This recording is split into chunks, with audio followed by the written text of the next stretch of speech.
है आपके अपने YouTube चैनल पढ़ाई की पोथी में। साथियों, उम्मीद करती हूँ कि आप सभी स्वस्थ होंगे, मस्त होंगे, बेहतर होंगे और निरंतर अपनी तैयारी के माध्यम से सफलता का मार्ग प्रशस्त कर रहे होंगे। तो चलिए फ्रेंड्स, हिंदी के आज वर्णमाला से संबंधित हम टॉप 30 क्वेश्चंस को डिस्कस करेंगे, जो आपके KVS, PRT, इसके साथ साथ टेट, सुपर टेट और CTET, police, SSC, railway, GD अन्य सभी एग्जाम के लिए मोस्ट इंपॉर्टेंट रहने वाले हैं। तो वर्णमाला से इन टॉप 30 क्वेश्चंस को मेरे साथ आप स्टार्ट कीजिए और अंत में देखिए कि आप कितने सही कर पाते हैं। इससे पहले कि अगर आप चैनल पर नए हैं तो फटाफट से इसे सब्सक्राइब कर लें, बेल आइकन को प्रेस कर लें ताकि आगे आने वाली वीडियो की सभी नोटिफिकेशन आप तक पहुंच सके। तो चलिए टॉप 30 की श्रृंखला को बिना समय व्यर्थ के सीधे स्टार्ट करते हैं। और आज का जो हमारा पहला प्रश्न है वह आप सभी के सामने स्क्रीन पर दिया गया है कि वर्णमाला में ऊष्म व्यंजन कौन से हैं।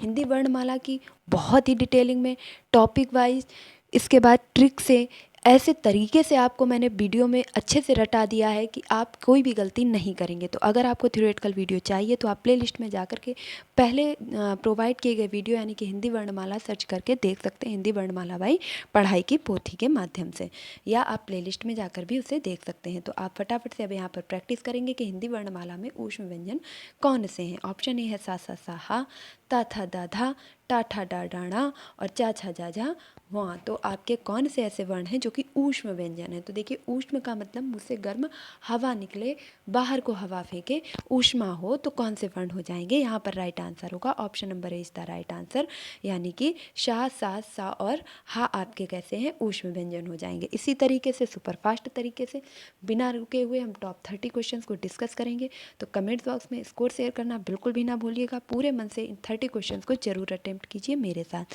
नेक्स्ट क्वेश्चन है आपके सामने, जो अगला प्रश्न है आपके सामने, वह कह रहा है कि हिंदी के जिन वर्णों का उच्चारण करते समय केवल, हिंदी के जिन वर्णों का उच्चारण करते समय केवल श्वास का प्रयोग किया जाता है, उन वर्णों को क्या कहते हैं। ऐसे वर्ण जिनका उच्चारण करते समय केवल श्वास निकलती है, उन्हें कौन से वर्ण कहते हैं। अब ऑप्शन आपके सामने हैं। यहाँ पर जो ऑप्शन दिए गए हैं, अघोष हैं, सघोष हैं, अघोष हैं, सघोष हैं, अल्प प्राण हैं या महाप्राण हैं। तो बिना समय व्यर्थ किए अगर आपने उत्तर का चयन कर लिया है तो फटाफट से सुन लीजिएगा कि जो आपका यहाँ पर राइट आंसर होगा वह हो जाएगा option number is the right answer, यानी कि अघोष वर्ण आपके सही हो जाएंगे। और नेक्स्ट क्वेश्चन की तरफ चलते हैं। देखिए, जितने भी क्वेश्चन आपके सामने ले रहे हैं ये किसी ना किसी परीक्षा में पूछे जा चुके हैं और बहुत ही इंपॉर्टेंट क्वेश्चन है। या रा लावा व्यंजनों को कहते हैं। जो या रा ला और वा व्यंजन है, इनको संयुक्त रूप से किस नाम से भी जाना जाता है। स्पर्श व्यंजन कहते हैं, ऊष्म व्यंजन कहते हैं, या अंतस्थ व्यंजन कहते हैं, या उपर्युक्त में से कोई नहीं। तो या रा ला और वा को किस नाम से जाना जाता है, तो इन्हें अंतस्थ व्यंजन के नाम से भी जाना जाता है। Option number B is the right answer. अगला प्रश्न है आपके सामने, निम्नलिखित में से ओष्ठ की ध्वनि है। ऐसी कौन सी ध्वनि है जिसको बोलने में ओष्ठ का प्रयोग किया जाता है। क्या ला है, या रा है, या सा है, या फा है। तो देखिए यहाँ पर जो राइट आंसर होगा, देखिए ला को बोलने में ओंठ बिल्कुल भी आपस में नहीं चिपकते हैं, ना ही रा को बोलने में और ना ही सा को बोलने में। जबकि जो फा वर्ण है आपका, फा ध्वनि ऐसी है जिसको बोलने में होठों का आपस में स्पर्श होता है, यानी कि पा, फा, बा, भा। ये आपके वर्ण ऐसे हैं जिन्हें ओष्ठ वर्ण के नाम से भी जाना जाता है। कौन कौन से, पा है, फा है, बा है और भा है। पा, फा, बा, भा, माँ भी है। तो इनमें ये वर्ण कैसे हैं, आपके सभी ओष्ठ वर्ण कहलाते हैं। वर्णों का उच्चारण स्थान, ये सभी चीज़ें इतनी ट्रिक के माध्यम से सरलता से समझाई गई हैं। तो आप प्लेलिस्ट में जाकर के वीडियो एक बार ज़रूर देखिएगा, आपके सारे कॉन्सेप्ट क्लियर हो जाएंगे। नेक्स्ट क्वेश्चन है, बॉवेल को हिंदी में कहते हैं। बॉवेल को हिंदी में कहते हैं। ऑप्शन ए है स्वर, बी है व्यंजन और सी है स्वर और डी है समृद्ध। देखिए एक बार फिर से ऑप्शन सुन लीजिएगा। बॉवेल को हिंदी में क्या कहते हैं, अक्षर कहते हैं, या व्यंजन कहते हैं, या स्वर कहते हैं, या समृद्ध कहते हैं। तो यहाँ पर जो राइट आंसर होगा वह हो जाएगा option number B is the right answer. Vowel को हिंदी में क्या कहते हैं, स्वर कहते हैं। नेक्स्ट क्वेश्चन है कि जिन शब्दों के अंत में आ आता है, जिन शब्दों के अंत में क्या आता है, आ आता है, उन्हें क्या कहते हैं। अनुस्वार कहते हैं, अयोगवाह कहते हैं, अंतस्थ कहते हैं, या अकारांत कहते हैं। तो देखिए अनुस्वार किसे कहते हैं, अंग और आह को आपका अंग की बिंदी को अनुस्वार कहते हैं। अयोगवाह किसे कहते हैं? तो अंग और आह दोनों वर्णों को मिला करके यदि कहा जाए तो अयोगवाह होते हैं। अंतस्थ कौन से हैं? तो या रा लावा, या रा लावा ये अभी हमने डिस्कस किए थे, ये आपके अंतस्थ के अंतर्गत आते हैं। जबकि जिन शब्दों के बीच में अंत में आ आता है उन्हें किसके नाम से जानते हैं? तो उन्हें अकारांत शब्द कहते हैं। Option number D is the right answer. Next question है आपके सामने कि कौन स्वर नहीं है? इनमें से कौन सा स्वर नहीं है? ऑप्शन ए है आ, बी है ऊ, और सी है ए, और डी है बा। तो इन प्रश्नों में ज़्यादा समय लेने की ज़रूरत नहीं है। यहाँ पर राइट आंसर क्या होगा? Option number D is the right answer, यानी कि बा आपका स्वर नहीं है, जबकि ये क्या है? तो एक व्यंजन वर्ण है। नेक्स्ट क्वेश्चन आप सभी के सामने है कि निम्नलिखित में से कौन सा वर्ण घोष है? ऐसा कौन सा वर्ण है जो कि घोष है? तो ऑप्शन ए है पा है, बी है टा है, सी है दा है, या डी है फा है। तो ऐसा कौन सा वर्ण है जो कि घोष है? देखिए, अघोष और सघोष, अल्प प्राण और महाप्राण, इन सभी की ट्रिक मैंने पहले ही चैनल पर बता दी है। अघोष का मैंने आपको बताया था, क्या कहते हैं? अघोष 12, यानी कि अघोष का नंबर क्या है? 12। तो किसी भी वर्ग का पहला और दूसरा वर्ण क्या हो जाएगा? अघोष। तो बचे हुए 3, 4, 5 क्या हो गए? सघोष हो गए, और सघोष को ही क्या कहते हैं? घोष भी कहते हैं। तो यहाँ पर ऐसा कौन सा वर्ण है जो कि वर्ग के तीसरे, चौथे या पांचवें अक्षर में आता होगा? तो पा पहले में आता है तो कैसा हो जाएगा? अघोष हो जाएगा। टा पहले में आता है, अघोष हो जाएगा। और ता, था, दा ये कितने नंबर पे आता है? 3 नंबर पर, तो ये कैसा हो जाएगा? घोष हो जाएगा। जबकि पा, फा किस पे आता है? दूसरे नंबर पर, तो ये भी कैसा हो जाएगा? अघोष हो जाएगा। तो आप इस ट्रिक को भी याद रख सकते हैं कि अघोष 12। तो बच्चे बचाए कौन से? 3, 4, 5 क्या हो गए? घोष हो गए। तो किसी भी वर्ग का पहला और दूसरा वर्ण क्या होता है? अघोष होता है, और तीसरा, चौथा, पांचवा वर्ण सघोष या घोष कहलाता है। नेक्स्ट क्वेश्चन देखेंगे। अगला प्रश्न है आप सभी के सामने कि भाषा की सबसे छोटी इकाई किसे कहते हैं? भाषा की सबसे छोटी इकाई किसे कहते हैं? सबसे पहले तो यही जान लेंगे कि भाषाई किसे कहते हैं। तो भाषा कहते हैं विचारों के आदान प्रदान के माध्यम को भाषा कहते हैं। विचारों के आदान प्रदान के माध्यम को ही क्या कहते हैं? भाषा कहते हैं। कितने प्रकार की होती है ये भी याद रखेंगे, 3 प्रकार की होती है मुख्य रूप से। लिखित होती है, मौखिक होती है, और मौखिक के साथ साथ तीसरे नंबर पर कौन सी होती है? सांकेतिक होती है। तो ये तो बात हो गई भाषा के बारे में। और इसकी यदि सबसे छोटी इकाई की बात की जाए तो ऑप्शन ए है शब्द है, बी है व्यंजन है, सी है स्वर है, या डी है वर्ण या अक्षर है। तो भाषा की सबसे छोटी इकाई क्या है? Option number D is the right answer, यानी कि वर्ण या अक्षर भाषा की सबसे छोटी इकाई है। नेक्स्ट क्वेश्चन आप सभी के सामने है कि वर्णमाला किसे कहते हैं? देखिए, यहाँ पर तो आंसर ही दिख गया है, लेकिन फिर भी देख लेंगे कि वर्णमाला किसे कहते हैं। शब्द समूह को, वर्ण समूह को, शब्द गणना को, या व्यवस्थित वर्ण समूह को। तो वर्णों के व्यवस्थित समूह को क्या कहते हैं? वर्णों का व्यवस्थित समूह कहलाता है वर्णमाला। वर्णमाला में कुल कितने अक्षर होते हैं? तो 52 होते हैं। नेक्स्ट देखेंगे। अगला प्रश्न है, निम्नलिखित में से कंठ ध्वनि कौन सी है? निम्न में से ऐसी कौन सी ध्वनि है जो कंठ के द्वारा उच्चरित होती है? ऑप्शन ए है का और खा, बी है या और रा, सी है चा और जा, और डी है टा और ड़ा। तो ऐसी कौन सी ध्वनि है जो कंठ से उच्चरित होती है? तो देखिए, कंठ से जो उच्चरित होने वाले वर्ण हैं वो का वर्ग के सभी अक्षर होते हैं, यानी कि का, खा, गा, गा, णा, ये क्या हो जाएंगे? कंठ से उच्चरित होने वाले वर्ण हो जाएंगे। तो option number A is the right answer. चलते हैं नेक्स्ट क्वेश्चन की तरफ। जो अगला प्रश्न है वह है कि निम्नलिखित में से उच्चारण स्थान के आधार पर मूर्धन्य व्यंजन बताइए। ऐसे कौन से वर्ण हैं जो कि मूर्धन्य के अंतर्गत आते हैं? ऑप्शन ए है गा और घा, बी है जा और झा, सी है ड़ा और ढा, और डी है पा और फा। तो ऐसे कौन से वर्ण हैं जिनका उच्चारण स्थान मूर्ध्या है, मूर्ध्या से उच्चरित होते हैं? तो यहाँ पर जो राइट आंसर होगा वह होगा option number C is the right answer, यानी कि डा और ढा आपके मूर्धन्य व्यंजन के अंतर्गत आते हैं, क्योंकि इनको बोलने में जो जीभ है वो पूरी एक तरीके से गोलाकार होकर के हमारे तालु को स्पर्श करती है, जिस कारण इसे मूर्ध, यानी कि मूर्धा का अर्ध होकर के ऊपर जाना ही क्या कहलाता है? मूर्धन्य व्यंजन कहलाते हैं। नेक्स्ट देखेंगे। अगला प्रश्न है कि निम्नलिखित में से अल्प प्राण वर्ण कौन से हैं?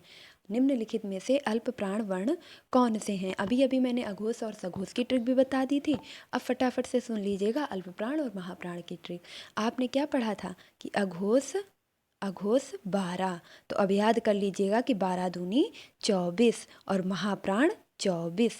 तो क्या याद रहेगा आपको, अघोष 12 यानी कि अघोष में पहला और दूसरा आता है, तो बचे बचाए क्या हो गए, घोष हो गए। अघोष और सघोष याद हो गए। और महाप्राण क्या है, 24। तो जब महाप्राण हो गए 24, तो अब बचा क्या, पहला, तीसरा, पांचवा, ये कौन से हो गए, अल्प प्राण हो गए। तो बहुत आसानी से अब इस उत्तर को आप छांट पाएंगे। ऑप्शन आ क्या ये अल्प प्राण है, बी का और गा अल्प प्राण है, सी था और था अल्प प्राण है, या डी फा और भा अल्प प्राण है। तो इनमें से कौन से वर्ण आपके अल्प प्राण के अंतर्गत आएंगे। तो यहाँ राइट आंसर क्या होगा, यहाँ पर राइट आंसर हो जाएगा पहला वर्ण यानी कि का। खा के बाद गा कौन सा हो गया, तीसरे नंबर का। तो पहला और तीसरा यही आपके क्या हो जाएंगे, option number 20 the right answer ये हो जाएंगे आपके अल्प प्राण। तो अल्प प्राण, महाप्राण, अघोष और सघोष, आई होप कि अब आप इन्हें जीवन में कभी भी नहीं भूलेंगे। आप सिर्फ 2 चीज़ें याद रखेंगे, अघोष 12 महाप्राण 24। अघोष 12 महाप्राण 24। अघोष 12 यानी कि जब पहला दूसरा अघोष हो गया तो बचे बचाए सघोष हो गए। महाप्राण 24 यानी कि पहला दूसरा और चौथा महाप्राण हो गए, तो बचे बचाए क्या हो गए, अल्प प्राण हो गए। और नेक्स्ट क्वेश्चन आप सभी के सामने है कि निम्नलिखित में से नवीन विकसित ध्वनियाँ हैं। निम्नलिखित में से जो 4 ऑप्शन आपके सामने हैं, इनमें से कौन सी ऐसी ध्वनियाँ हैं जो नवीन रूप में विकसित हुई हैं। खा और गा, उ ए औ और शा और सा।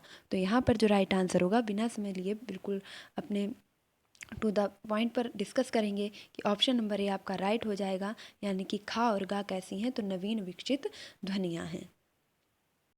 अगला प्रश्न आप सभी के सामने है कि निम्नलिखित में से कौन सा घोष वर्ण है। तो फटाफट से जल्दी से आंसर कीजिएगा।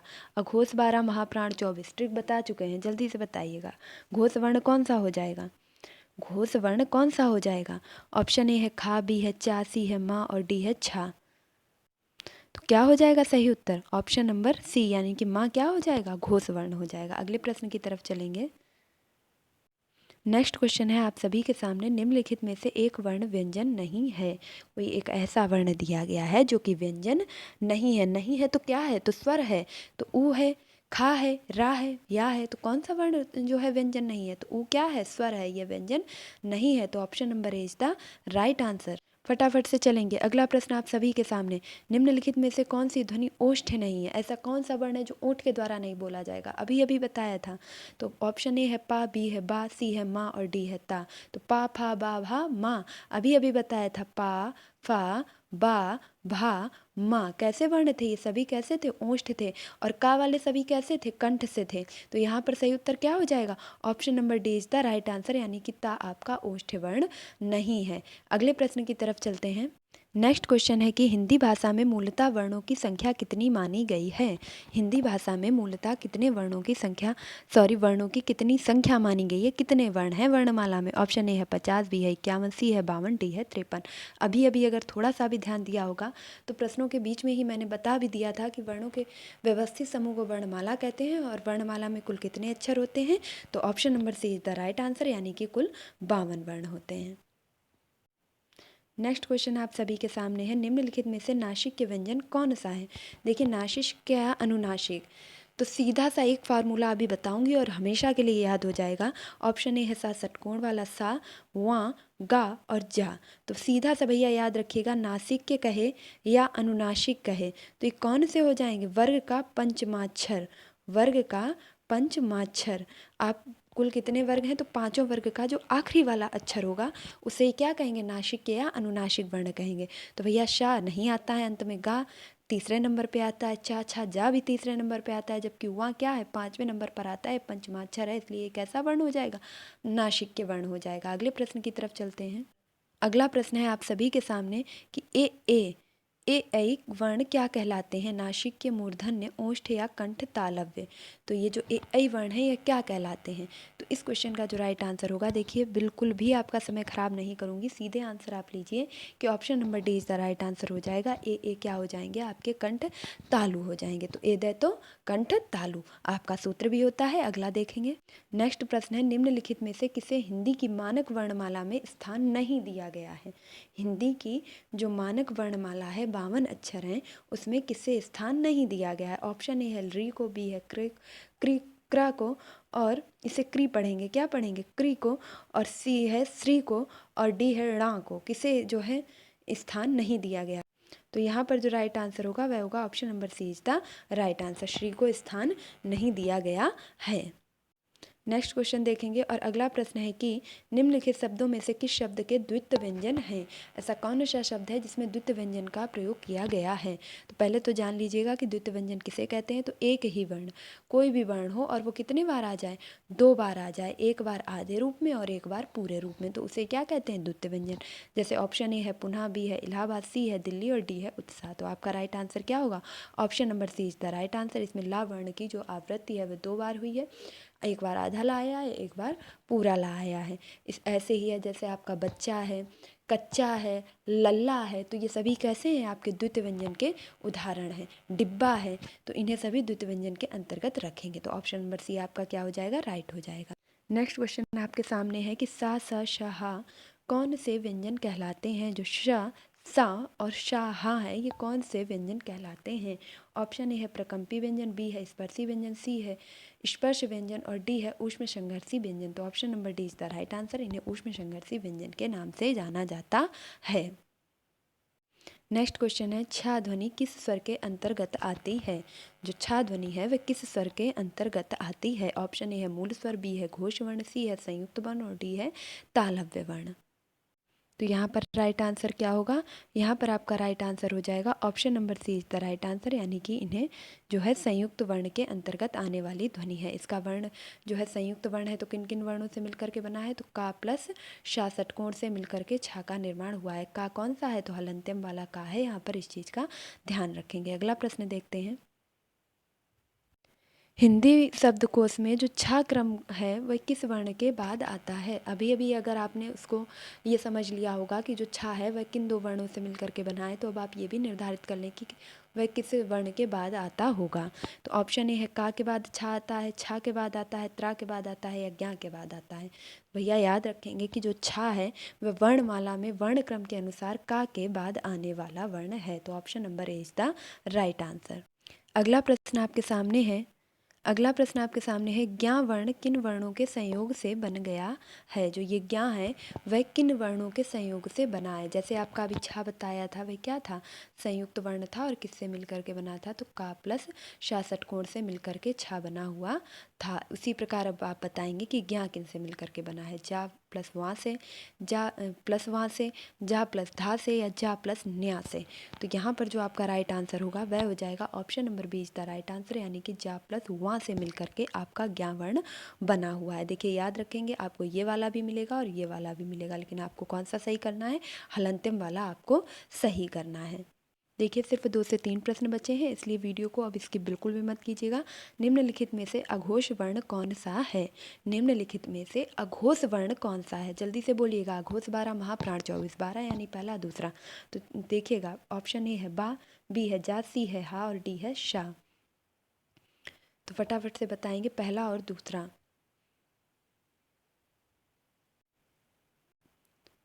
तो यहाँ पर राइट आंसर क्या होगा, यहाँ पर आपका राइट आंसर होगा option number D is the right answer, यानी इसका क्या ऐसा हो जाएगा, अघोष वर्ण हो जाएगा।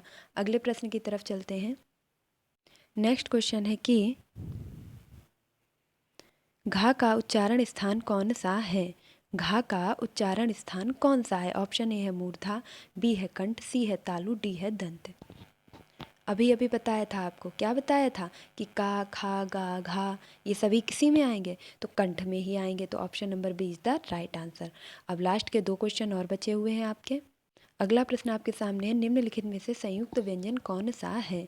देखिए प्रश्नों के साथ साथ कहीं आप अपना स्कोर काउंट डाउन करना तो नहीं भूल गए हैं, तो अपने स्कोर को भी याद रखिएगा कि निम्नलिखित में से कौन सा संयुक्त व्यंजन है। ऑप्शन ए है ढा, बी है ज्ञा, सी है णा और डी है डा।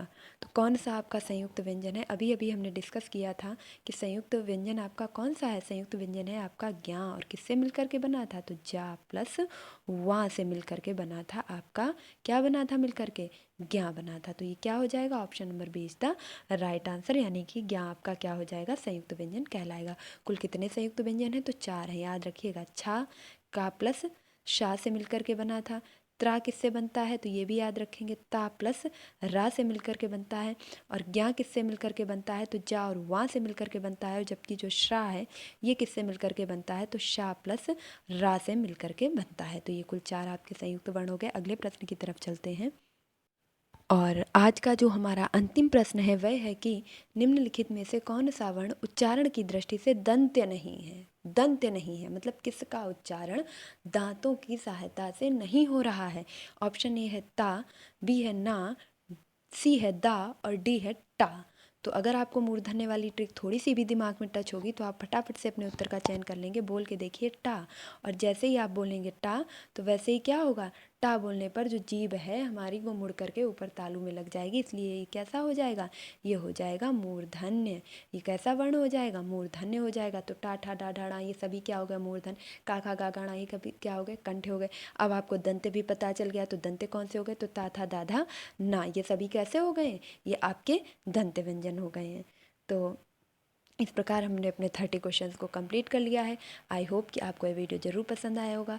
वर्णमाला से संबंधित ये प्रैक्टिस सेशन आपको कैसा लगा और आपका क्या स्कोर रहा, इसे कमेंट बॉक्स में ज़रूर शेयर कीजिएगा। आई होप कि आपको ये वीडियो, ये क्वेश्चन, सभी चीज़ें अपनी परीक्षा की दृष्टि से ज़रूर हेल्पफुल लगी होंगी। तो अगर आपको ये वीडियो थोड़ा सा भी पसंद आया है तो प्लीज़ इसे लाइक ज़रूर कीजिएगा। आपका एक लाइक मेरा काफ़ी हौसला बढ़ाता है, नेक्स्ट वीडियो लाने के लिए इंस्पायर करता है। और अगर आप चैनल पर नए हैं तो कहाँ जा रहे हैं, अभी तक अगर आपने सब्सक्राइब नहीं किया है तो फटाफट से इसे सब्सक्राइब कर लें और बेल आइकन को प्रेस कर लें ताकि आगे आने वाली वीडियो की सभी नोटिफिकेशन आप तक पहुँच सकें और आप कम समय में बेहतर प्रैक्टिस सेशन के माध्यम से अपनी तैयारी को बहुत ही अच्छी तरीके से आगे बढ़ा सकें और अंतिम रूप से सफलता प्राप्त कर सकें। तो इन्हीं शुभकामनाओं के साथ मिलती हूँ अपने नेक्स्ट वीडियो में। तब तक के लिए खुश रहिए, मस्त रहिए, पढ़ाई में निरंतरता बनाए रखिए, अपने माता पिता गुरुजनों का सम्मान कीजिए और पढ़ाई की पोथी को सपोर्ट कीजिए। वीडियो को ज़्यादा से ज़्यादा शेयर कीजिए, लाइक कीजिए, चैनल को सब्सक्राइब कीजिए। धन्यवाद।